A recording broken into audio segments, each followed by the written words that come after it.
一家大細一齊傾，一齊玩，一齊學習。晨光第一線白元浩親子100%。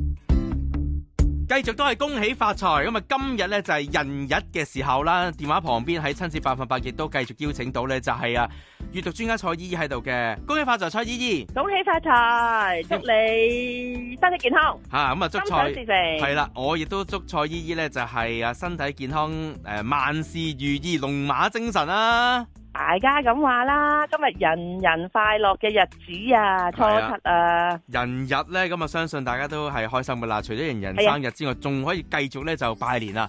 咁啊，有啲朋友可能上個星期就即係外遊啦，咁啊今日都正式翻工啊，好多都係翻工噶啦。咁所以今日呢嗰個叫做見翻同事嘅感覺特別強啦。好啦，咁啊大家去派利是嘅時候呢，我哋大人咁當然會知道我哋嘅利是錢點樣去到處理啦。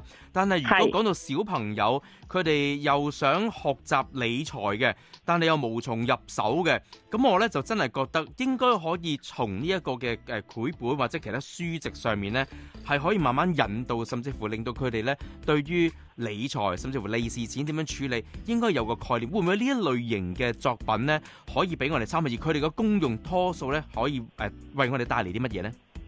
哇！你知唔知道咧？而家咧一去到過年之前啦，嗰啲家長已經同我講啊，佢就話咧，佢話除咗咧買個即係好靚靚嘅手袋仔啊、書包仔俾佢袋住啲利是之外咧，有冇啲乜嘢圖書咧係可以令到我個小朋友咧知道點樣善用呢啲利是錢啊？咁啱咁我就問啲家長啦，我話：哇！你哋咁有前瞻性嘅？佢話係啊。嗱，因為咧而家小朋友唔係好多啊嘛，佢哋講，因為啲親戚朋友咧，即係唔係話，即係有啲小朋友就即係話我啲表姐啊嗰啲咧，或者姑媽啊姑姐啊咁樣啦，佢哋都係中意養寵物啊，唔係好有多小朋友，咁所以咧佢哋又中意派利是俾我小朋友喎，咁變咗咧我個仔仔個書包咧就脹晒啊，我見佢個樣咧，即係。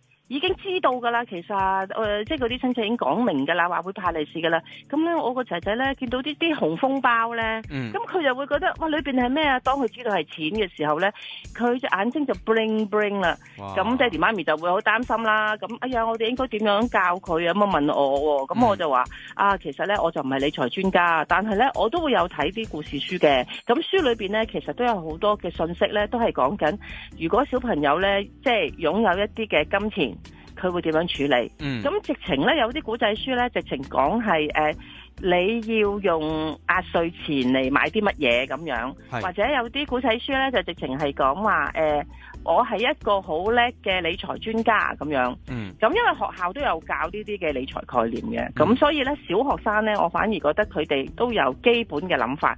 幼稚園嘅小朋友咧，錢對佢哋嚟講咧，特別係一張張紙啊！你知而家咧佢哋係電子貨幣多啊嘛。係啊，咁所以其實佢哋未必會有嗰個咁強嘅感覺啊。頭先你講呢個問題咧，我就即刻諗翻我啲家長 friend 啦，即係同埋啲有時喺學校見到啲家長啦，佢哋就會問呢個問題：如果你嘅小朋友咧一路收到咁多利是錢啦，我小朋友咧，佢哋就對父母嘅信任度就都頗高嘅。咁所以佢哋就話我啲利是錢咧點樣去到處理咧？爸爸媽媽你哋決定啦咁樣。咁我咧亦都會即係咁乖仔，係啊，會話翻俾佢聽啦。咁我會幫你儲起佢啊。第日你可以攞嚟用啊。因為佢咧就真係對於錢個 concept 咧，其實佢有嘅。不過佢亦都講咗句就話，其實而家喺我日常生活入邊咧，好多嘢爸爸媽媽你哋都俾晒我。其實我而家要攞住啲錢咧，我都冇乜特別用途咁樣。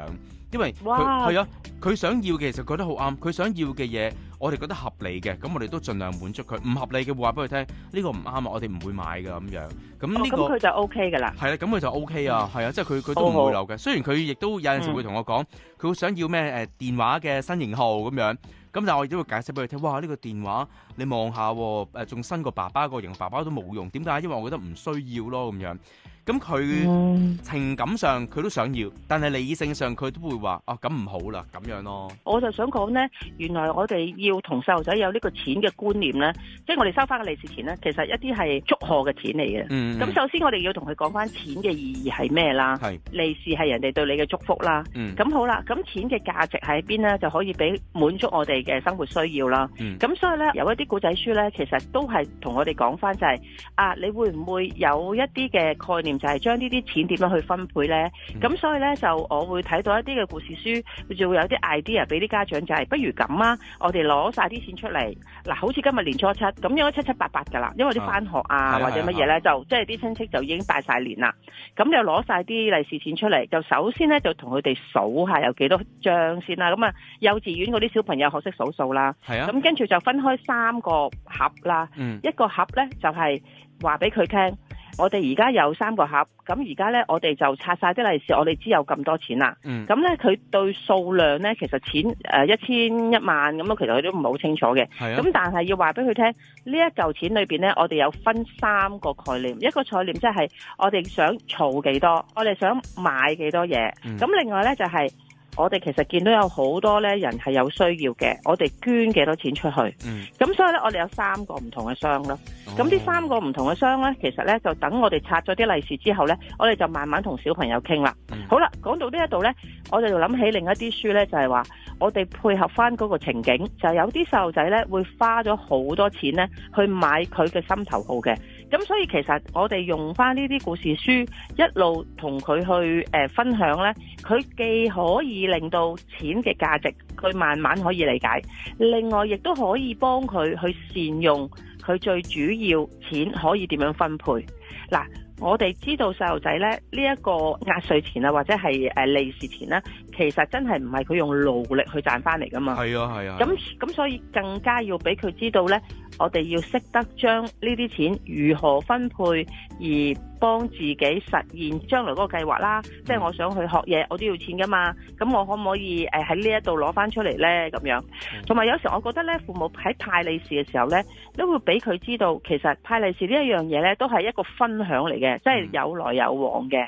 咁所以我每一次咧都會同家長講，我話你會唔會譬如收到一啲利是之後，咁集體咁樣，譬如一個 group 咁樣，你叫小朋友，因為好多人啊，你未必做到嘅，咁你就拍一條視頻咧，就同所有今日派利是俾你嘅親戚朋友，譬如多謝嫲嫲俾個利是我，多謝姨姨俾個利是我，咁樣即係等佢有個深刻嘅諗法，就係話原來呢啲利是咧，其實係一啲好錫我嘅人俾我嘅，咁我要好識得為利是裏即係嗰筆錢啦，即係嗰個利是裏邊利是封裏邊嘅錢咧，去作出一個好好嘅使用，咁人家咧就會覺得原來你咁識得用錢喎，咁樣，咁佢就會記住收到呢啲利是嘅時候咧，我哋知道每一個人對我哋嘅愛，而唔係嗰個錢嘅價值，所以我哋更加應該好好地感恩咯。咁啊，坊間仲有好多唔同嘅作品啦，其實亦都係同呢一個處理利是錢、壓歲錢、理財係有關嘅。咁如果你自己發現小朋友即係大花筒嘅，咁啊揾翻相關嘅書，你發覺小朋友原來真係守財奴嘅，